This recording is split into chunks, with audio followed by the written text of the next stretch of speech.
राष्ट्रवादी काँग्रेस अजितदादा गटाचं 19 तारखेला नागपुरात चिंतन शिबिर झालं। पक्ष बांधणीसाठी एक अजेंडा ठरवण्यात आला आणि त्याच्या 5 दिवसातच नागपूर ग्रामीणचे जिल्हाध्यक्ष बाबा गुजर यांचा हा राजीनामा प्रदेशाध्यक्ष सुनील तटकरे यांना पाठवण्यात आलेला आहे।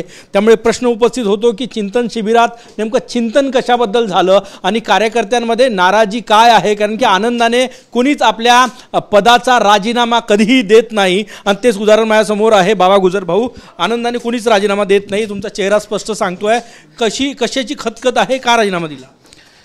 मी गेले 8 वर्षापासून नागपूर जिल्हा राष्ट्रवादी काँग्रेस पक्षाचा अध्यक्ष आहे आणि एक सर्वसाधारण एक समीकरण असं आहे की आपण किती दिवस पक्षाचं काम करायचं आणि 8 वर्ष आपण एकाच पदावर राहून दुसऱ्याला संधी कधी प्राप्त करून द्यायची, त्या दृष्टीने माझं वरिष्ठांना मी तसे मेसेज दिले की मी आज पक्षाच्या जिल्हाध्यक्षपदाचा राजीनामा देत आहे आणि पक्ष मला जे वरिष्ठ मुंबईवरनं जी काही जबाबदारी देतील, येणारी जिल्हा परिषद, पंचायत समिती, ज्या काही महानगरपालिकेच्या निवडणुका असो, त्या सर्व निवडणुकीमध्ये आपले सर्व जुने नवीन कार्यकर्ते घेऊन ताकदीनं विजय कसा मिळवता येईल यावर विशेष मी लक्ष देणार। चिंतन शिबिरात काही लोक नागपूर ग्रामीणच्या जिल्हाध्यक्ष पदासाठी लॉबिंग करत होते, ही माहिती सर्वश्रुत आहे आणि त्याच्यामुळे तर नाराजी नाही ना, म्हणजे मनात खंत कशाची आहे?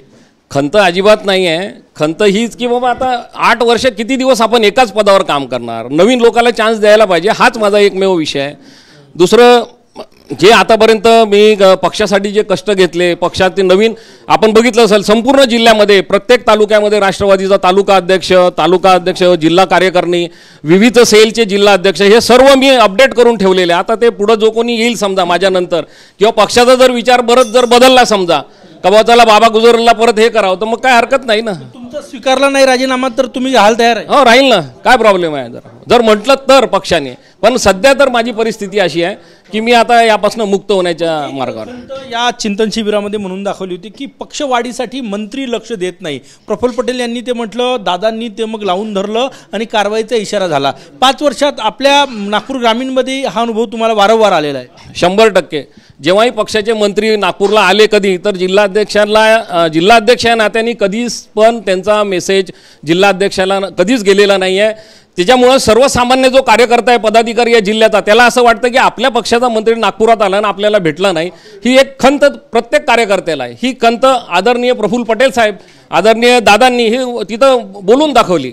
तुम्हाला इथे जेवढे मंत्री, कारण की नागपूर मेन हब आहे, राजधानी आहे विदर्भाची, इथे सगळे मंत्री आले राष्ट्रवादीचे, तुम्हाला विचारलं नाही कधी? कोणीही मंत्र्यांनी आजपर्यंत आम्हाला मेसेज दिलेले नाही, कधी आले काय ते शासकीय जरी कार्यक्रम असला तरी आपल्या पक्षाचा जो पदाधिकारी आहे, जिल्हा अध्यक्ष आहे, त्याला सोबत घेऊन त्यांनी त्या कार्यक्रमाला जायला पाहिजे।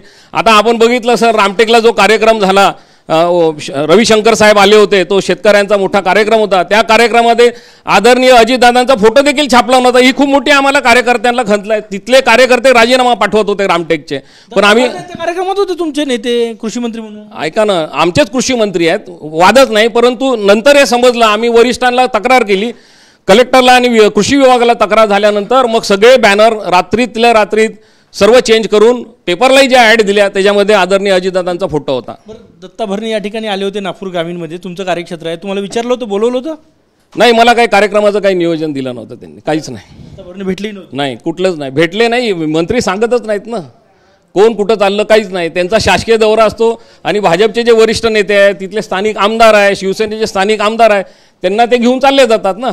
त्यामुळे सर्वसाधारण जो आपला पक्षाचे मंत्री, मित्र पक्षाचे मंत्री नागपुरात आले तर आम्हाला सांगत नाहीत, मित्र पक्षाच्या आमदारांना, मित्र पक्षांच्या आमदारांना घेऊन फिरतात। ही खंत मनात आहेच ना, खतखत आहेच ही, म्हणूनच तर कार्यकर्ता टीम बरोबर काम करण्यास इच्छुक नाहीत ना।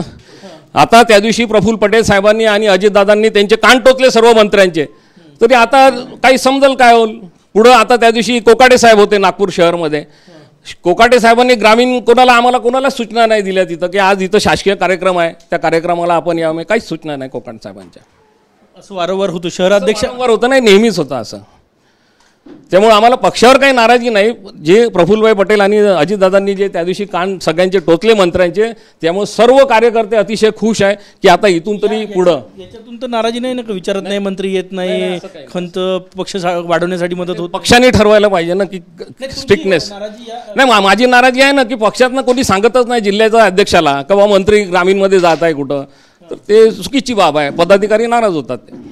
शहर अध्यक्ष काही दिवसापूर्वी प्रशांत पवार यांना बदललं, नवीन कार्यकारिणी दिली, त्याबाबतही खदखद आहे जिल्ह्यामध्ये की अचानक बदलण्यात आलं. नाही, ते त्यांचं काही मला माहीत नाही प्रशांत पवारांना का बरं म्हणजे त्यांना म्हणजे पदमुक्त करण्यात आलं. परंतु काही वरिष्ठांच्या वरच्या हालचाली असतील, त्यांना काही वाटलं असेल म्हणून त्यांनी येणाऱ्या नगरपंचायत आपल्या जिल्हा महानगरपालिकेच्या निवडणुकीच्या संबंधी काही चेंजेस केले असतील त्यांनी. शेवटचा प्रश्न, या कागदामध्ये तुमची ऑफिशियल भावना आली, तुमच्या बाईटमध्ये तुमच्या मनातले गोष्ट आल्या, आता हा फक्त पदाचा राजीनामा आहे की पक्षाच्या राजीनामा येते? पक्षासाठी शेवटच्या क्षणापर्यंत मी पक्षाबरोबर राहणार. शेवटच्या क्षणापर्यंत पक्षासोबत राहणार असं म्हणतायत, परंतु पक्ष म्हणून ज्या चुका झाल्या, मंत्री जिल्ह्यात येतात विचारत नाही. दत्ता भरणे येऊन गेले नागपूर ग्रामीणमध्ये, बाबा गुजर यांचं कार्यक्षेत्र होतं, विचारलं नाही. त्यानंतर क्रीडा मंत्री आले माणिकराव कोकाटे, त्यांनीही विचारलं नाही. कतकद आणि नाराजी स्पष्टपणे त्यांनी TV9 मराठीशी बोलताना सांगितलं. आणि त्यातून तर हा राजीनामा आला नाही ना, हा प्रश्न सर्वसामान्य कार्यकर्ते उपस्थित करतायत. कॅमेरामॅन सचिन सयामसह गजानन उमाटे, TV9 मराठी, नागपूर.